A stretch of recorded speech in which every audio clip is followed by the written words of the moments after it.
Abran sus Biblias, por favor, a Primera de Pedro, capítulo 5. Primera de Pedro, capítulo 5.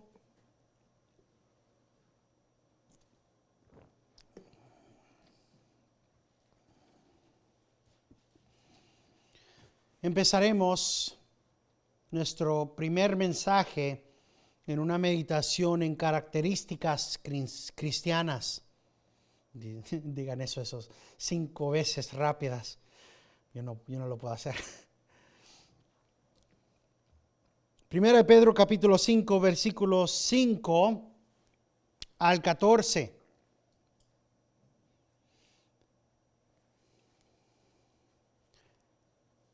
Encontrándolo, por favor, pónganse de pie.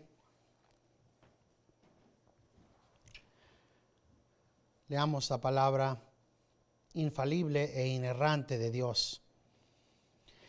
Asimismo, vosotros, los más jóvenes, estad sujetos a los mayores, y todos revestíos de humildad en vuestro trato mutuo, porque Dios resiste a los soberbios, pero da gracia a los humildes. Humillaos, pues, bajo la poderosa mano de Dios, para que Él os exalte a su debido tiempo, echando toda vuestra ansiedad sobre Él, porque Él tiene cuidado de vosotros. Sed de espíritu sobrio, estad alerta. Vuestro adversario, el diablo, anda al acecho como león rugiente, buscando a quien devorar. Pero resistidle firmes en la fe, sabiendo que las mismas experiencias de sufrimiento se van cumpliendo en vuestros hermanos en todo el mundo. Y después de que haya sufrido un poco de tiempo, el Dios de toda gracia, que os llamó a su gloria eterna en Cristo, Él mismo os perfeccionará, afirmará, fortalecerá y establecerá. A Él sea el dominio por los siglos de los siglos. Amén. Por conducto de Silvano, nuestro fiel hermano, porque así lo considero, os he escrito brevemente exhortando y testificando que esta es la verdadera gracia de Dios. Estad firmes en ella. La que está en Babilonia, elegida juntamente con vosotros, os saluda, y también mi hijo Marcos. Saludaos unos a otros con un beso de amor. La paz sea con vosotros, los que estáis en Cristo. Amén. Pueden tomar su asiento y oremos. Padre Celestial, una vez más está ante nosotros un manjar espiritual. Una vez más, Señor, venimos hambrientos y con necesidad.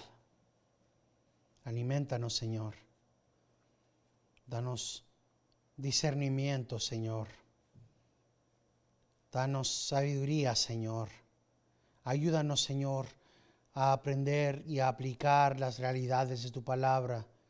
Con eso en mente, Señor, como lo hemos hecho por años y esperamos continuar haciéndolo, Señor, te pedimos que, Señor, nos des ojos para ver la realidad de tu palabra, oídos para oír la verdad de tu palabra, una mente y un corazón aptos y listos para grabar las realidades, la verdad de tu palabra.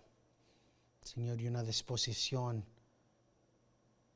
y un fuego para actuar conforme a esta verdad, para ser hacedores y no simplemente oidores de tu palabra. Esto te lo pedimos en el nombre de Jesucristo, nuestro Redentor. Amén. Hay tanto aquí que honestamente podríamos pasar más tiempo de lo que vamos a pasar. Pero empezamos simplemente con la primera palabra, asimismo. Y con eso vemos la verdad de que este mensaje está unido a lo que acabamos de terminar. Como les he dicho varias veces, esta separación de versículos y de capítulos es moderna. Nos ayuda, ¿verdad? Juan 3:16, Juan 3:36, Romanos 8:28. X, ¿verdad?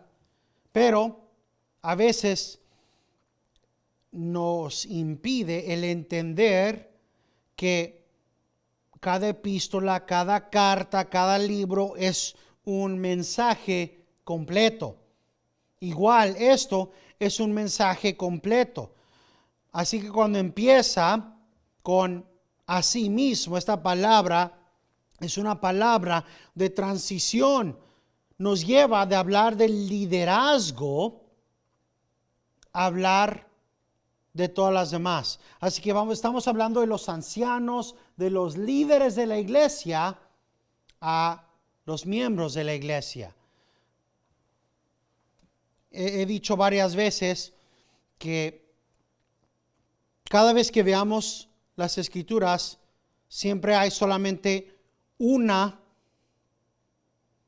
correcta interpretación del versículo, aunque pueden haber miles de aplicaciones del versículo.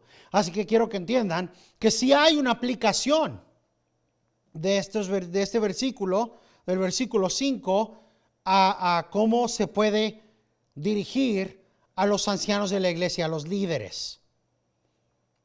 Así que cuando leemos así mismo, vosotros los jóvenes, estad sujetos a los mayores, a los ancianos, a los líderes en la iglesia, y todos revestidos de humildad en vuestro trato mutuo. En otras palabras, podemos ver esto como el mismo mensaje, como el mismo tipo de mensaje de obediencia y sumisión de los miembros de la iglesia a los líderes de la iglesia, y no hay ningún problema con eso.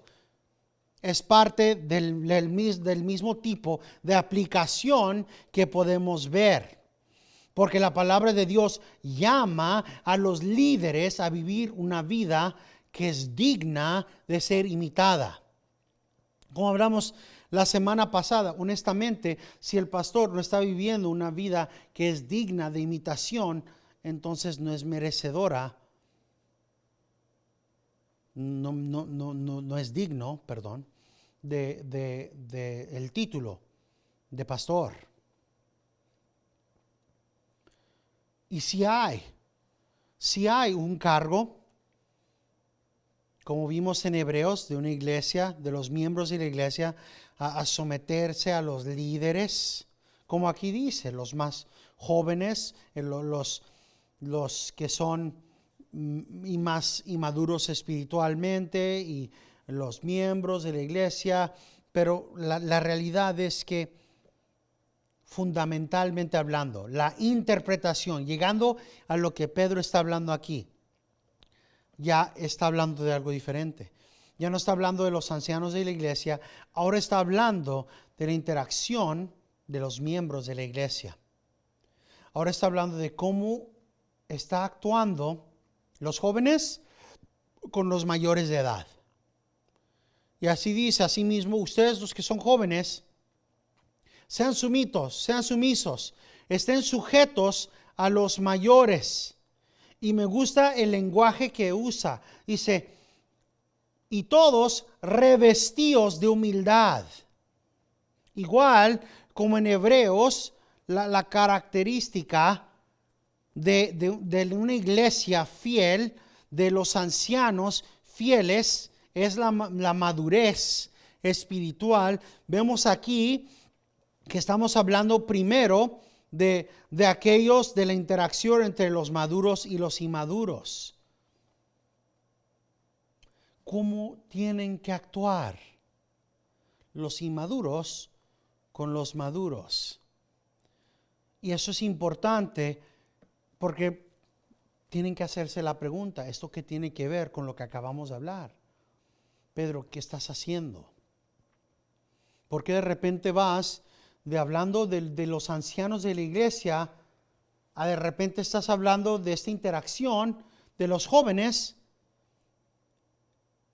y de los mayores en edad? Y eso una vez más demuestra qué tanto han cambiado las cosas en la modernidad y qué tanto ha cambiado en la estructura de la iglesia. Porque se supone que los ancianos de la iglesia, los pastores de la iglesia, vienen de dentro de la iglesia. Son aquellos que son maduros espiritualmente dentro de la iglesia, reconocidos como tales. ¿Y cómo se pueden ser reconocidos? ¿Cómo se reconoce a un cristiano maduro dentro de la iglesia? A través de sus interacciones, ¿verdad? A través de verlo. Se ve. ¿Sabe qué? Hermano, he visto cómo habla con los jóvenes. He visto cómo ha actuado cuando su hijo o su hija no se ha comportado. He visto cómo tiene a su casa en orden. He visto la humildad con la que usted ha hablado con esta persona. He visto cómo ha educado a sus hijos. He visto esto. Hermano, ¿sabe qué? No nada más yo, sino los otros ancianos de la iglesia también hemos visto esto. Así se ve. Es reconocido, es visto por todos. Y luego lo que se hace es que los ancianos de la iglesia traen a este hermano, vamos a llamarlo al hermano Juan, traen al hermano Juan y decimos, hermanos, hermanas, el hermano Aarón y yo hemos visto al hermano Juan a su vida por los últimos 5 años. Hemos visto cómo él ama a su esposa, es fiel a su esposa y a sus hijas y a sus hijos, cómo es que los disciplina, cómo es que él los ama y los ha educado en las maneras del Señor, cómo es que él es apto para enseñar y ustedes lo han reconocido también. Nosotros nos gustaría que él sea anciano junto con nosotros. Y obviamente, si ustedes lo reconocen también, verían eso. Pero lo que estamos viendo aquí es características cristianas. La característica de la humildad. Y esta característica es mutua. Es una característica que le pertenece al joven y al anciano, al joven y al maduro espiritual, al hombre y a la mujer. Pero es duro, no es una característica fácil. El énfasis es en ver esto. Hay un sentir donde la juventud, y obviamente cada madre aquí lo va a saber, tiene cierto nivel de rebeldía. Los jóvenes son rebeldes. Los jóvenes son cabeza dura. Los jóvenes no siempre quieren escuchar, ¿verdad? Pero el joven cristiano tiene este cargo bíblico. Esto es mandamiento. Asimismo, vosotros los más jóvenes, estad sujetos a los mayores. Esto es lo que dice la palabra de Dios. El cargo de Pedro es que tiene que haber una sumisión, una actitud, una apreciación y respeto, una gratitud a los ancianos, a los mayores. ¿Saben una de las cosas más odiosas, más asquerosas que he visto en los últimos 15 años? Es la falta de respeto de los jóvenes a los mayores.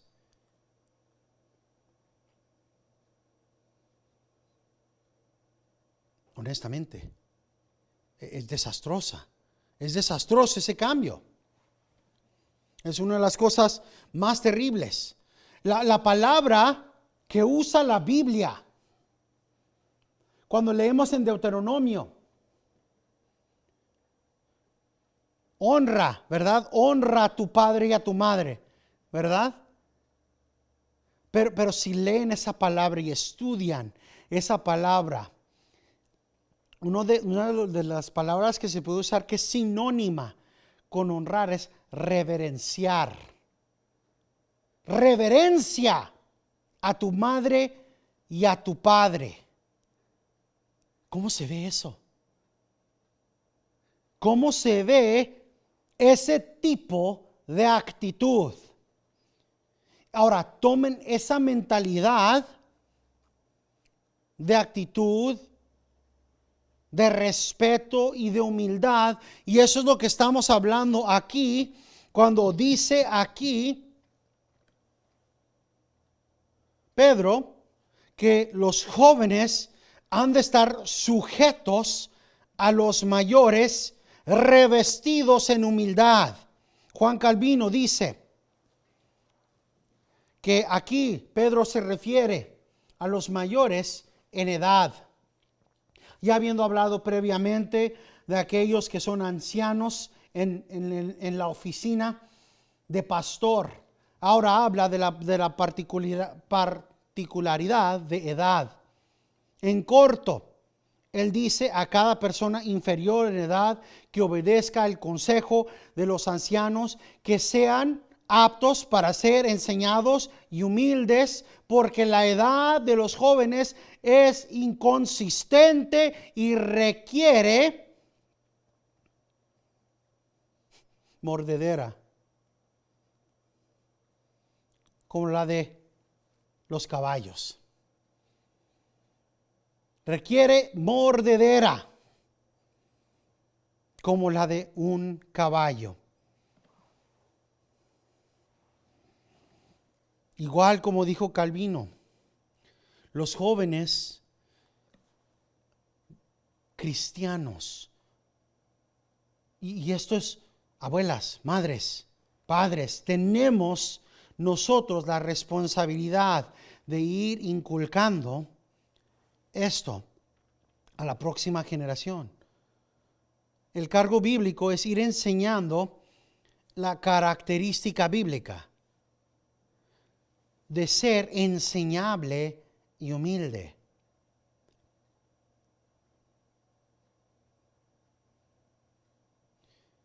Pero ¿saben qué significa eso también? Que los viejos tienen que ser maduros. Eso es lo que significa. Que los viejos tienen que ser maduros. No hay espacio, no existe lugar en este texto para viejo y torpe, para viejo y maduro. ¿Sí me están entendiendo? Aquí no existe espacio para los adultos de Hebreos 6. En Hebreos 6, el autor de Hebreos dice: para este tiempo ya deberían de ser maestros, pero es necesario que les enseñemos los principios fundamentales de la fe.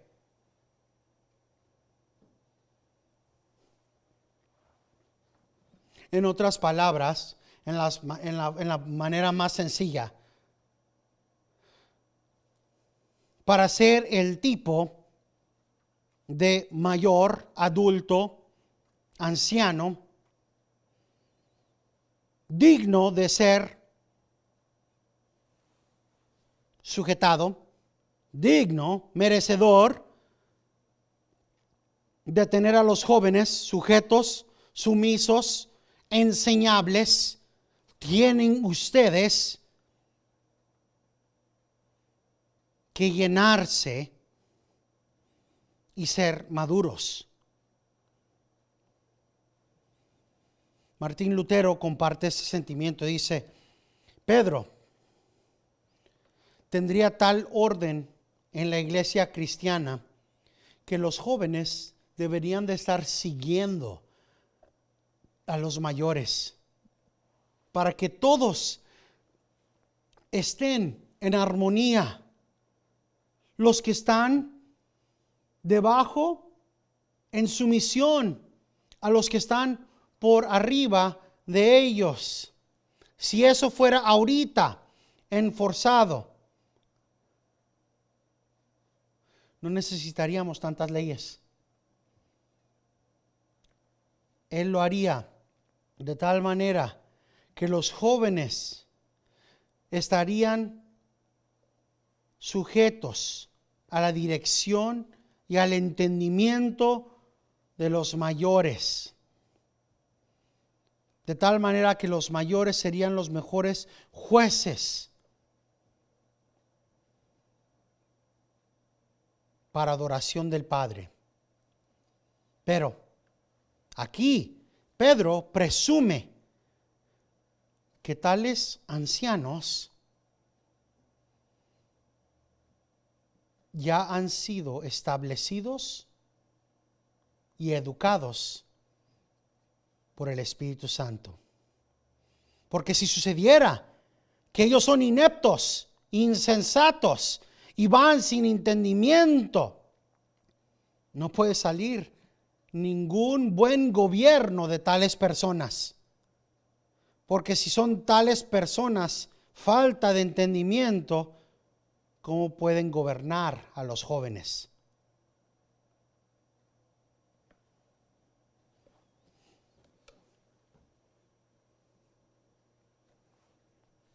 Cuando leí eso, lo único que pude pensar con sinceridad es que honestamente podemos ver alrededor de nosotros y lo que vemos es el efecto, la paga de la falta de actividad bíblica de tantos cristianos. Lo que vemos es que muchos hombres de Dios dejaron de hacer su trabajo en la casa como hombres de Dios. Muchos cristianos dejaron de leer su Biblia. De que muchos dejaron de ir en pos de la santidad de la palabra. Y que la causa de esto es que no hubo el tipo de gobierno en las casas, el tipo de estructura en las iglesias del cual estamos leyendo aquí.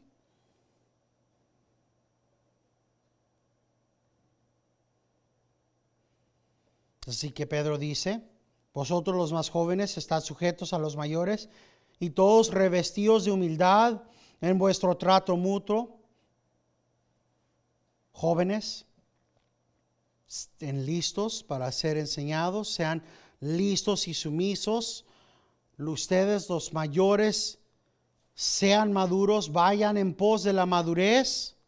Todos tienen el mismo cargo.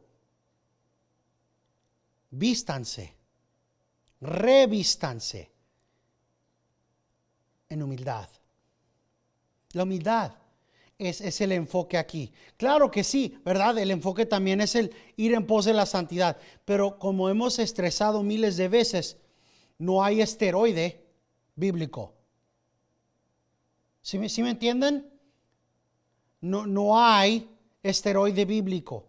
No pueden ir, inyectarse y salir como Arnold Schwarzenegger con músculos enormes falsos. No existe tal cosa como un esteroide espiritual. La santificación es progresiva. Esa va a ser una obra. Si no estamos a donde estamos espiritualmente, no nos queda de otra más que continuar donde estamos hasta que lleguemos ahí. Pero esto aquí, la humildad, es algo que podemos empezar inmediatamente. Esto es el enfoque. Y tenemos este ejemplo. Tenemos a Jesucristo como el ejemplo de la humildad. Tenemos a Jesucristo el perfecto, a Jesucristo el recto, a Jesucristo el humilde como nuestro ejemplo ejemplar de la humildad. De hecho, Pablo dice en Romanos 13:14 que te pongas al Señor Jesucristo y no hagas ninguna provisión para la carne.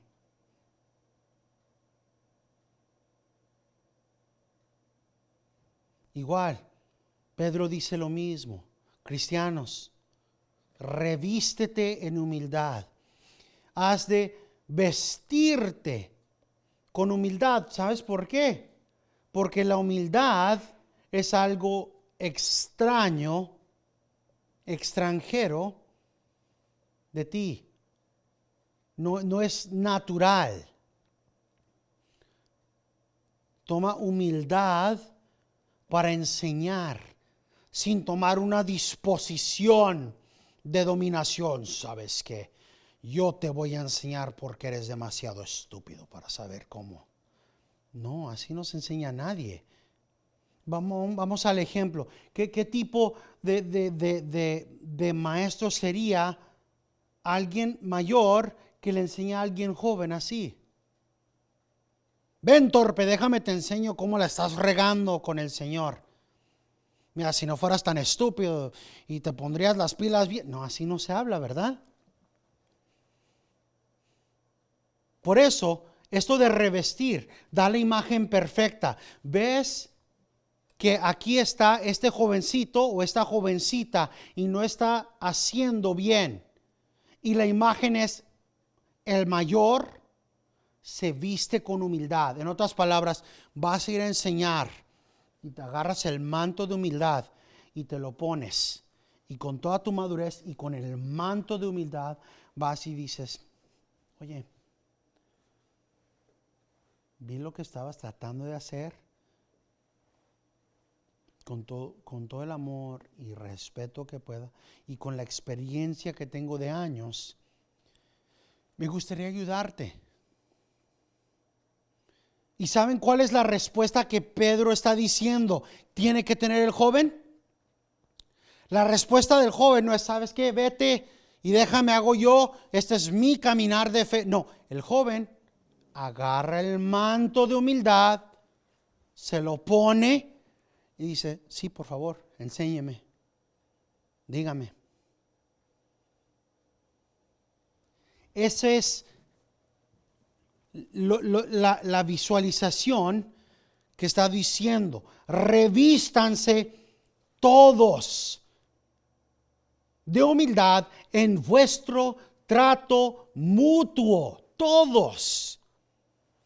Igual como no hay lugar para una persona anciana en edad e inmadura espiritualmente, no hay lugar para alguien arrogante y lleno de sí mismo como cristiano.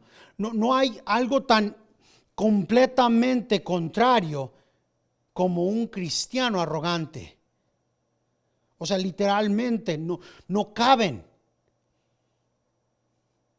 Son dos cosas completamente contrarias. No existe. No nos ensalzamos en nuestro conocimiento como si tenemos el conocimiento por nuestro propio intelecto. El conocimiento que tenemos nos es dado por el Espíritu Santo. El conocimiento que tenemos es por iluminación del Espíritu de Dios. Y reconocemos que no podríamos saber lo que sabemos de la palabra de Dios si Dios no permitiera que tuviéramos ese entendimiento.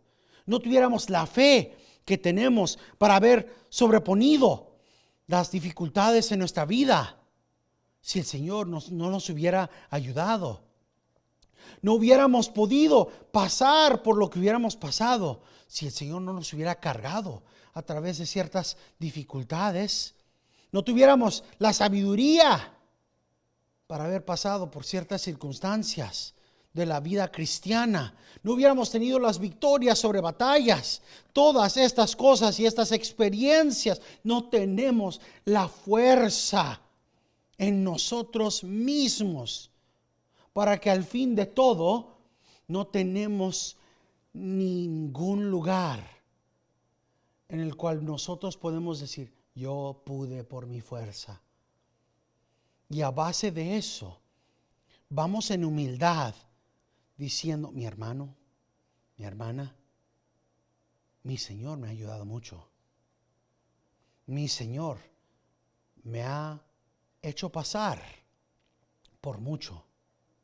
Y yo creo que podrías tener el beneficio de aprender de lo mucho por lo cual el Señor me ha hecho pasar. Me ha ayudado a pasar. Y aquí Pedro da la instrucción a ambos, el mayor y al joven, que se pongan el abrigo de humildad cada vez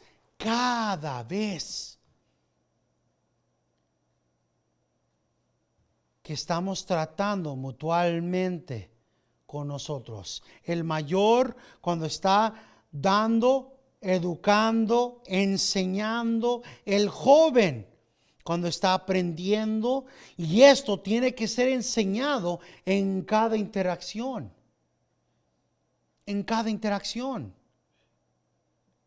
La realidad bíblica de la humildad tiene que permear cada aspecto de nuestras interacciones cristianas. Es humildad sobre pleito, humildad sobre el ensalzarnos, humildad sobre el ganar el argumento, humildad sobre lo que yo quiero, humildad sobre lo que yo anhelo, humildad sobre cualquier ambición de uno.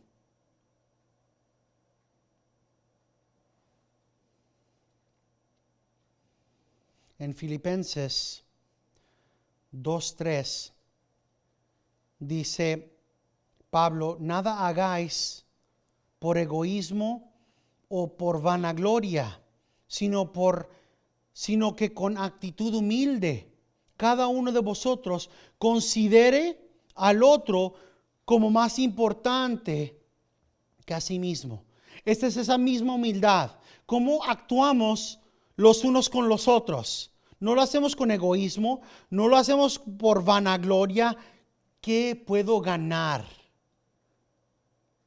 ¿Sabes qué? Yo sé que esta persona es muy buena para esto, así que si me hago muy buen amigacho de esta persona, me van a ayudar cuando esto pase o me pueden ayudar de esta manera.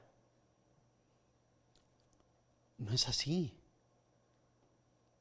Nada, ni amistad, ni carne asada, ni cooperacha, ni cambio de llanta, ni cambio de aceite, nada hagáis por egoísmo o por vanagloria, sino que con actitud humilde, cada uno de vosotros considere al otro más importante que a sí mismo. Más importante que a sí mismo.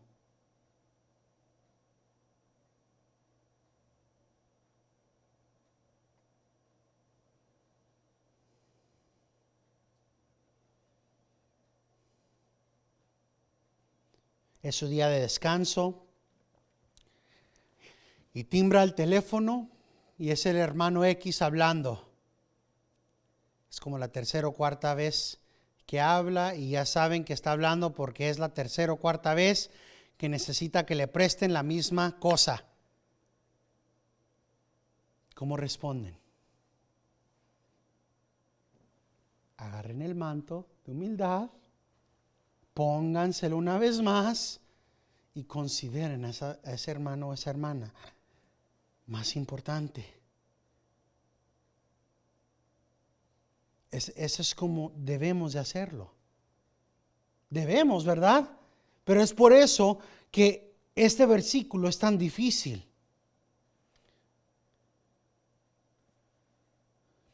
Debemos de actuar con este tipo de disposición los unos con los otros.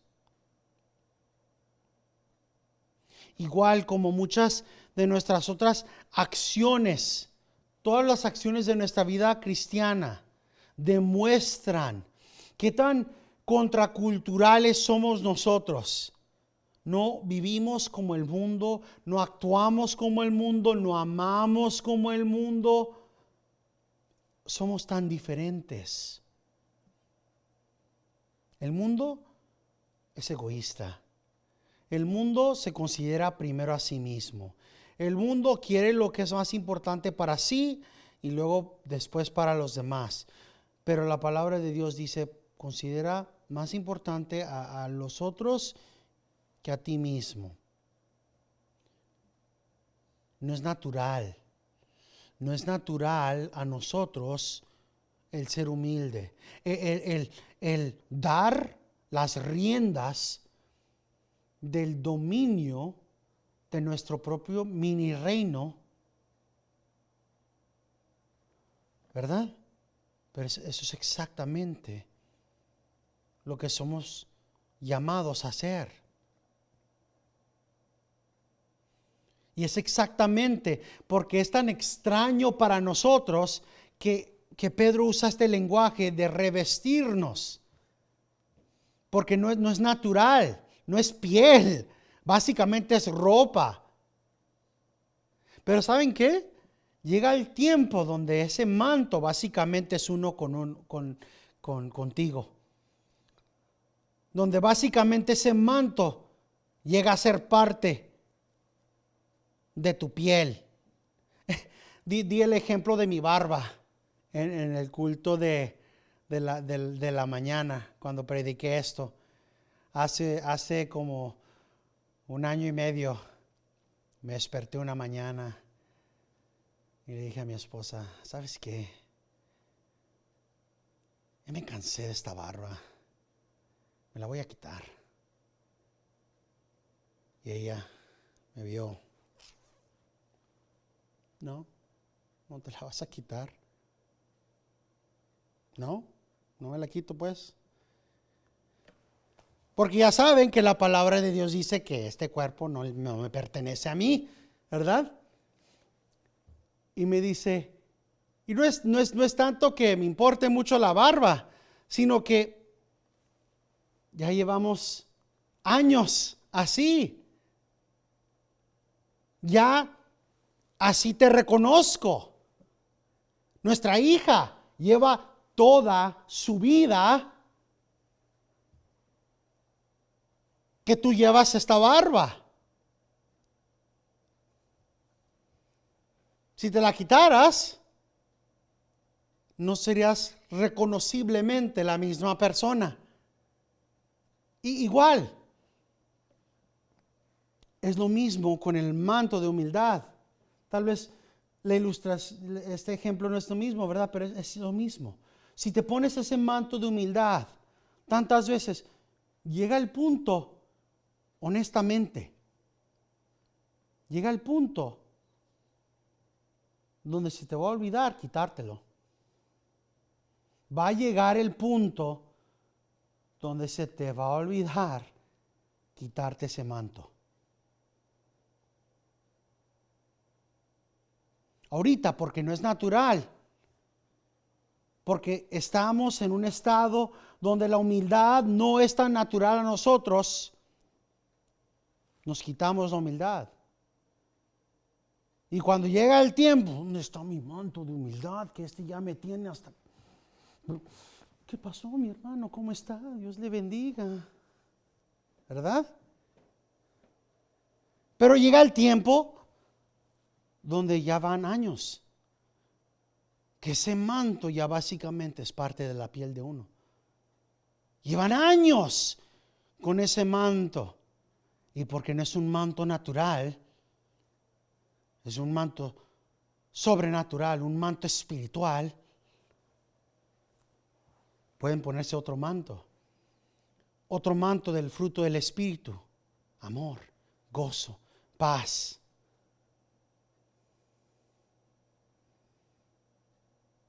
Y Pedro nos da la razón. Más importante, siempre es Dios. Siempre es Dios. Revestidos de humildad en vuestro trato mutuo. ¿Por qué? Porque Dios resiste a los soberbios, pero da gracia a los humildes. ¿Qué razón más grande quieren? ¿Quieren que Dios los resista? Yo no. Yo no. Honestamente. ¿Por qué nos vestimos con humildad? Honestamente, porque le da gracia a Dios. Esto es lo que hace al Padre Celestial feliz. Cuando yo me visto con el manto de humildad, mi Padre Celestial, al que mandó a Jesucristo, se goza. Y segundamente, porque siempre debería ser segundo o tercero, porque si no, me encuentro del lado de las malas de mi Padre y vendrá su disciplina. Nunca me voy a encontrar de enemigo de Dios porque soy redimido, pero viene su vara de disciplina. Esto es tan importante. Esto de la humildad es tan importante que en el versículo 6, una vez más, humillaos.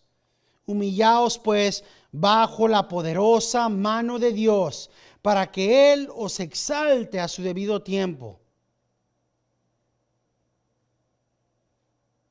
Humíllense, humillaos, sean humildes. Ahora, no para los unos a los otros. Ahora bajo Dios. Humildad, ahora bajo Dios. Humillaos pues bajo la poderosa mano de Dios. Noten el cambio. Uno es horizontal, humildad horizontal. Y el otro es humildad vertical.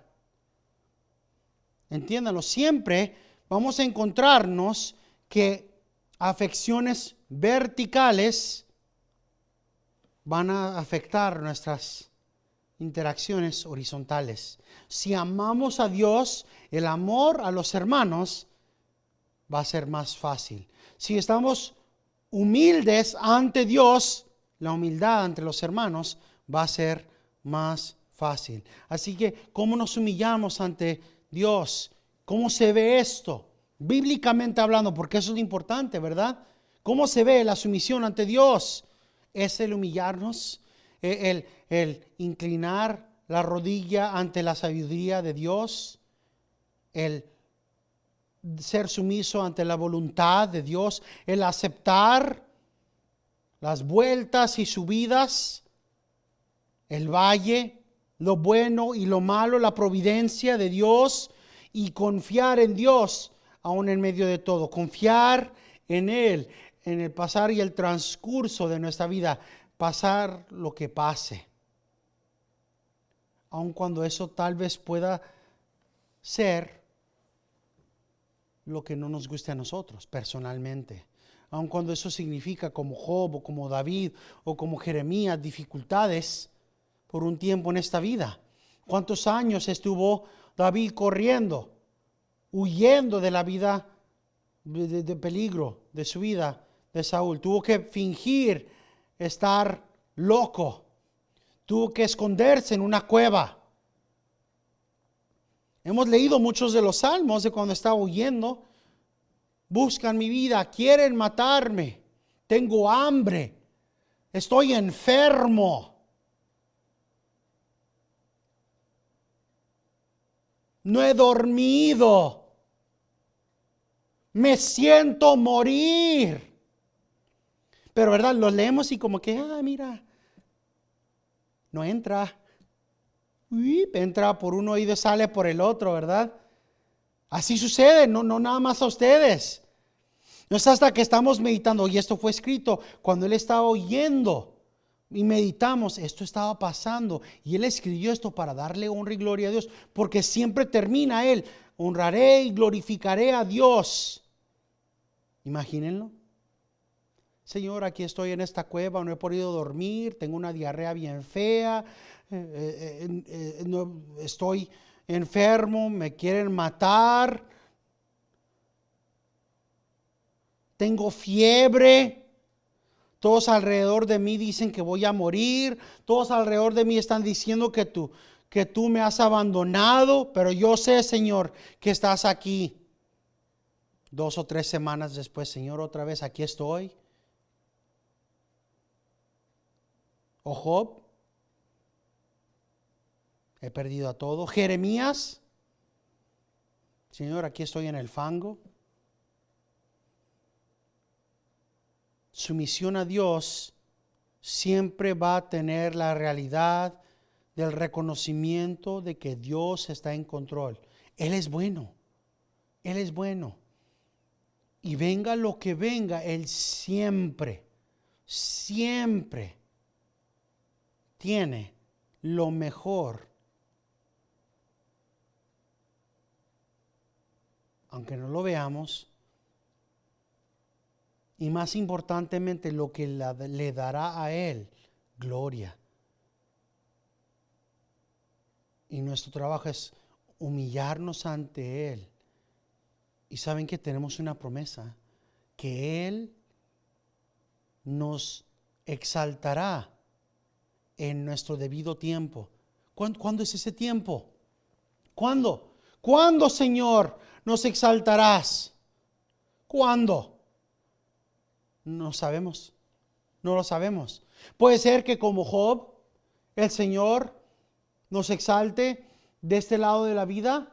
Sabemos ciertamente que recibiremos un tipo de gloria en la eternidad, ¿verdad? Eso nos espera a todos los hijos e hijas de Dios. Hay una corona para todos los hijos de Dios. Pero el Señor también puede exaltarnos de este lado.